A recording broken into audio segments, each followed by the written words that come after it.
Therefore, you prostitute, hear the word of the Lord. This is what the sovereign Lord says. Because you poured out your wealth and exposed your nakedness and your promiscuity with your lovers, and because of all your detestable idols, and because you gave them your children's blood, therefore I am going to gather all your lovers, with whom you found pleasure, those you loved as well as those you hated. So she even had sex with those who she hated. She was so desperate for it, she would even do it with guys she didn't like. I will gather them against you from all around, and will strip you in front of them, and they will see all your nakedness. We've read about this before in the history books and in the prophets, of the other nations around Judah laughing at and mocking Judah when it fell. Now they're going to get judged for that. We saw that with Obadiah. Obadiah had the entire book of Obadiah was about Edom doing this. We saw that mentioned again in Jeremiah, and then we've also seen prophecies against Ammon and Moab, of course, Israel's traditional enemies.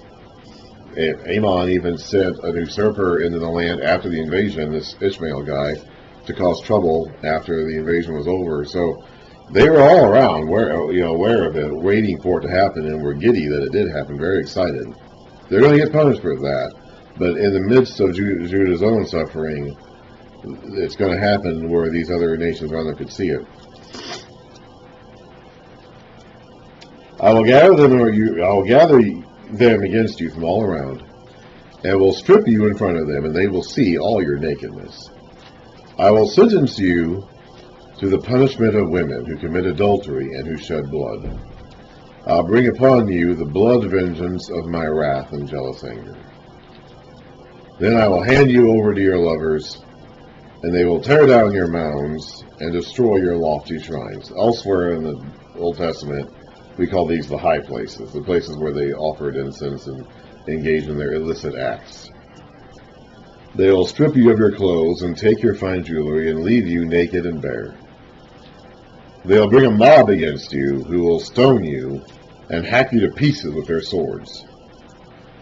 They will burn down your houses and inflict punishment on you in the sight of many women. It seems as though the punishment for a woman caught in prostitution was to drag her around naked before stoning her. Now, we don't have a specific command in the Old Testament to drag her around naked before punishing her, before stoning her. But adulterers were to be put to death, and that includes the male half of the adulterous pair as well. Let's see if I can...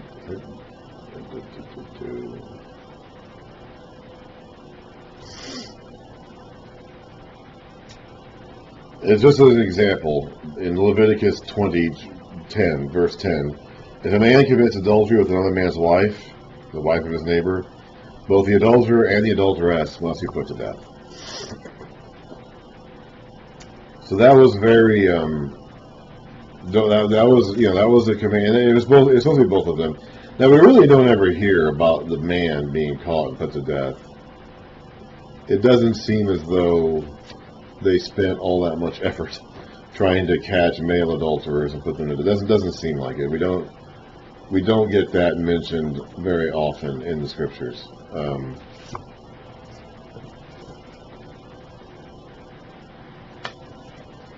We do hear about them going after male priests of other gods and stuff like that. We do hear about that, but in terms of just strictly adulterous relationships, we don't often hear about them pursuing male adulterers nearly with the fervor that they pursued female adulteresses, which is part of the reason why this text lands differently to us today. It's pretty clear that in the ancient world, if you had an adulterous relationship, the woman was always at fault. And that was just taken for granted. Nowadays, we kind of think the opposite, that it's usually men who are unfaithful, or who can't stay faithful to their wives. But back in this day and time, if you had an adulterous relationship, it was always going to be the woman's fault. And part of it, again, like I said, is because the entire concept of marriage itself was patterned after the relationship that God wants to have with his people, and he set this up to be a demonstration of that, and God is always the husband in that case. So part of that is based on that. But also part of it was that culturally at this time, that was just how it was. Whoops.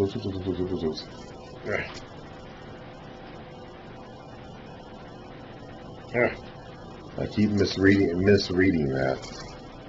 Deuteronomy 22:22. If a man is found sleeping with another man's wife, both the man who slept with her and the woman must die. You must purge the evil from Israel. Those are the actual commands about what to do with adulterers and adulteresses. It seems as though in their culture, in their working out of this law, they added some things that were not necessarily part of the law that God himself gave them. We've read about in this section here about them stripping this woman bare and trotting her around town. Well, there's no law saying to do that, but apparently that is a custom that they began doing. We read about this in Jeremiah a few times. Jeremiah 13, verses 22. If you ask yourself, he's talking to the people, of course, why has this happened to me? It is because of your many sins that your skirts have been torn off and your body mistreated.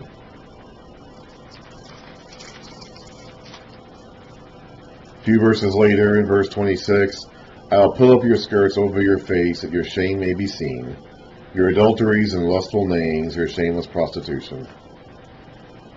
Hosea. Hang on a second here. Got it. One of these days, I'm going to get a Bible that actually has a proper cover.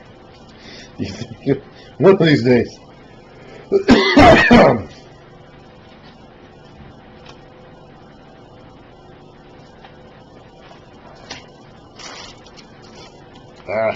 Of course, the entire book of Hosea is about a demonstration of this concept. Hosea and his wife Gomer were to illustrate to the people the sort of relationship that he had with them. My nose. Chapter 2, starting in verse 9. Therefore, I will take away my grain when it ripens, my new wine when it is ready. I'll take back my wool and my linen, intended to cover her nakedness. He's going to make her naked again. So now I will expose her lewdness before the eyes of her lovers. No one will take her out of my hands. And then another one in Nahum. Of course, Nahum is the prophet who spoke the final word of judgment against Assyria. Not directly talking to or about Israel and Judah, but specifically to Nineveh. And in Nahum, chapter 3, verse 5, I am against you, declares the Lord Almighty. I will lift your skirts over your face. I will show the nations your nakedness and the kingdoms your shame. So there seems to have become a cultural practice at this point in time to strip adulteresses or prostitutes, however you define that, bare and trot them around naked in front of people, and then you stone them. That wasn't necessarily in their law. The law simply says that both partners in an adulterous relationship were supposed to be put to death. But they took it to mean, of course, more than that as time went on. And it does not appear as though they fought as hard or worked as hard to catch and punish the male adulterer in most cases. Of course, in John, there's an entire account of that with the woman caught in adultery, that very well-known story that is included in John, where there's no hint whatsoever of what happened to the man in that relationship, and who knows. So it doesn't appear as though culturally they were nearly as determined to catch male adulterers as they were female adulterers. That's just how it is, you know. And again, that's part of the reason why a text like this doesn't hit us the same way today as it would have in Ezekiel's day. We are more sensitive to the sense of unfairness and imbalance in the way that we handle these sorts of things. Because this sort of thing usually does come down on the woman harder than it does on the man, and it's always been that way. And we see that here. We see that reflected here in this culture and time. Ezekiel doesn't seem to be particularly bothered by that. I don't think the people around him would have been bothered by that either, but we are bothered by that today. So it lands differently with us today than it did back then. Anyway, back to Ezekiel 7:16. Excuse me. Yeah, I'm going to go ahead and finish this all in one video. I will sentence you to the punishment of women who commit adultery. Yeah, let's go ahead. Who commit adultery and who shed blood. I'll bring upon you the blood vengeance of my wrath and jealous anger. Then I will hand you over to your lovers, and they will tear down your mounds and destroy your lofty shrines. They will strip you of your clothes and take your fine jewelry and leave you naked and bare. They will bring a mob against you who will stone you and hack you to pieces with their swords. They will burn down your houses and inflict punishment on you in the sight of many women. Now, I don't know if this, basically the idea is that people are going to get the message not to do what you did. Again, figured, in the allegory here, you're punishing a woman so that other women who see this won't do what she did. Again, this is unfair because they're supposed to punish the man too, but we're not focusing on that right now. In the context of this allegory, the other nations around them are going to see this happen. They should learn lessons from it. Now, they're not necessarily going to, but they should. I will put a stop to your prostitution, and you will no longer pay your lovers. Then my wrath against you will subside, and my jealous anger will turn away from you. I will be calm, and no longer angry.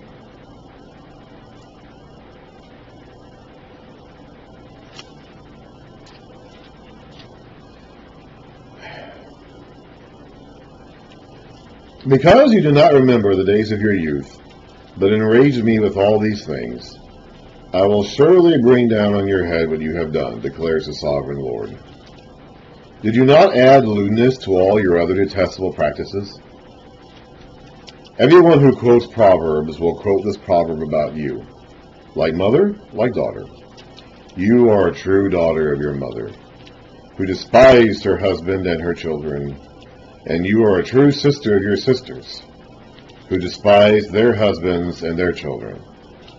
Your mother was a Hittite, and your father an Amorite. So we're going back to the idea of them being steeped in idolatry, way back to their heritage.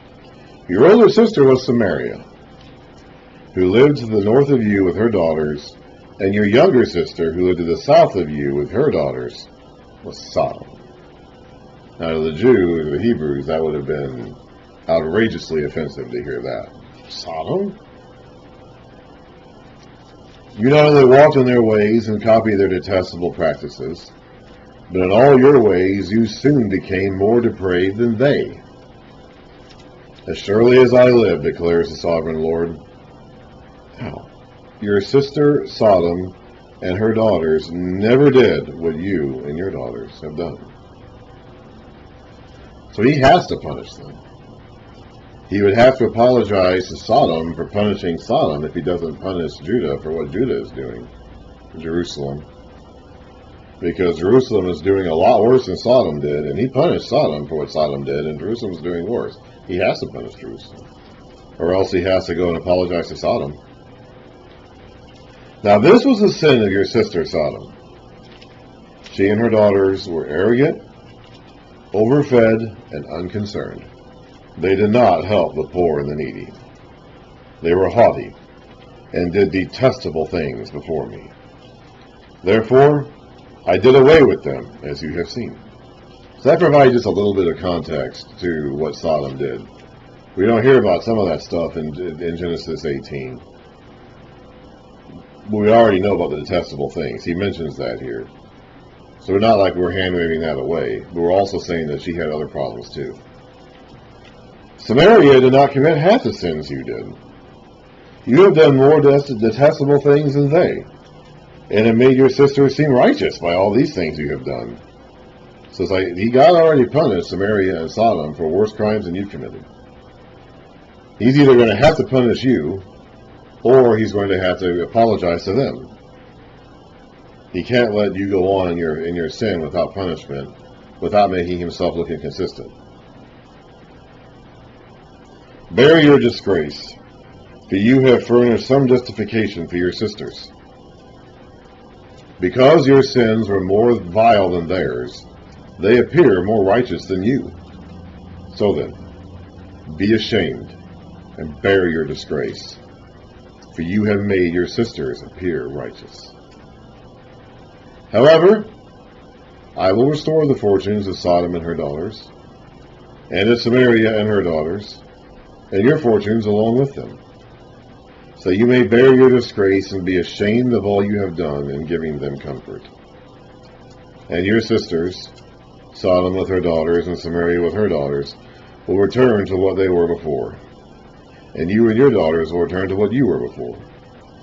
You would not even mention your sister Sodom in the day of your pride, before your wickedness was uncovered.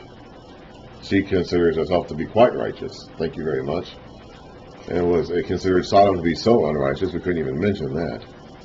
Even so, you are now scorned by the daughters of Edom, and all her neighbors, and the daughters of the Philistines, all those around you who despise you. You will bear the consequences of your lewdness and your detestable practices, declares the Lord. This doesn't mean he's going to restore the Sodomites. It just means that God has to judge Judah and Jerusalem the same way he judges Sodom and Samaria, because if not, he'd be inconsistent. Judah and Jerusalem are doing worse than Samaria or Sodom did, and he did judge them. So he has to either he has to apologize to Sodomites and the Samaritans, or he has to judge Judah and Jerusalem.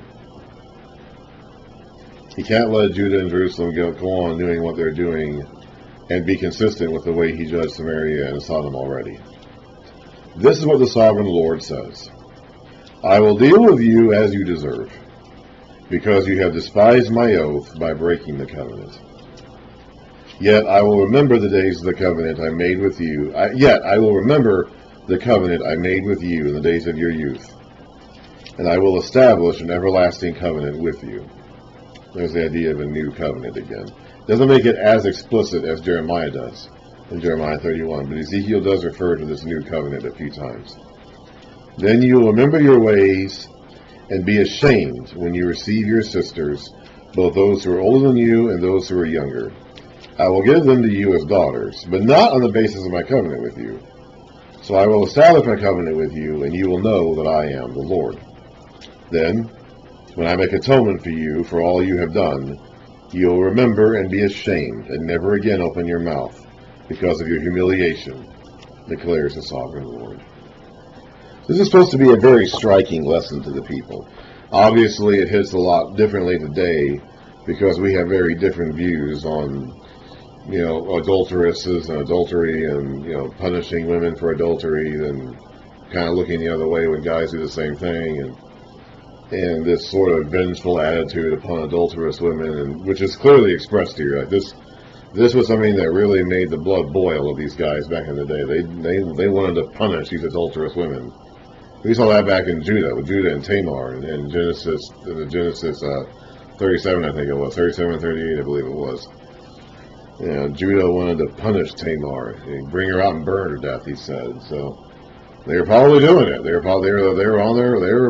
leading her out there to be burned. She may have been even naked and exposed as they were dragging her out there, like it indicates here. I don't know, but that was something that really stuck in the craw of these guys back then. And it hits differently for us today. So Ezekiel is intentionally using shocking language and shocking imagery to provoke an outraged response of the people, to get them to think about what they're doing and how they have gotten to this point. But it doesn't come across. We have a different, immediate, natural reaction to it today than what Ezekiel's audience would have. So we then have to make an extra step to understanding what Ezekiel is saying and why he's saying it and what point he's trying to communicate.